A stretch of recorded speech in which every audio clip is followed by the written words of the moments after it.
Those of you who've been watching my videos have probably figured out by now that I meditate.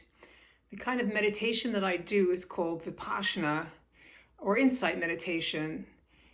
It originated in Burma and was brought to the USA in the 70s by a bunch of young practitioners. My favorite of these is Joseph Goldstein.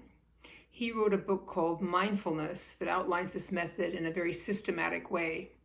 I hope that you will find the detox manual that I wrote with Andy Cutler easy to understand and systematic too. Vipassana is a secular practice. Anybody can do it, but I do not recommend it over any other practice, spiritual practice. Our Mercury support groups are full of people from all kinds of religions. If you're a Christian, you can pray. If you're a Muslim, there is also prayer. There are umpteen other meditation practices that range from the various varieties of Buddhists to the various varieties of Hindus and lots of other religions too. My father, who came from a long line of Episcopalians, his favorite hymn was "Spirit of God, Descend Upon My Heart."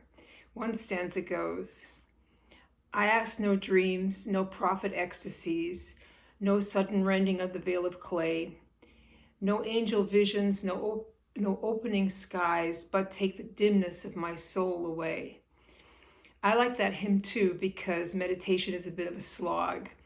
There are few sudden insights, flashes of light or fireworks, at least not for me. The progress, if you can call it that, is slow and incremental. You must show up and do it. It's sort of like chelation. With chelation, you just have to show up and do it. Grinding out a round every week is more important than taking high doses of chelator or finding some miraculous supplement. You have to make it your way of life, a background activity to everything else that you do, no matter what.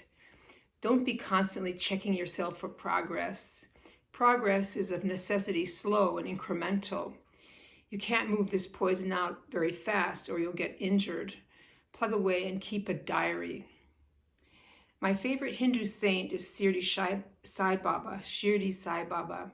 Actually, he is also a Muslim saint too. He told his devotees to exercise faith and patience. You need faith and patience in this chelation undertaking too. Sometimes it will feel like nothing is happening and that there must be an easier way. Unfortunately, there isn't. This is it. By God's grace, or something of the sort, you have stumbled on the way forward out of your sickness and dysfunction. Have faith and patience and keep going.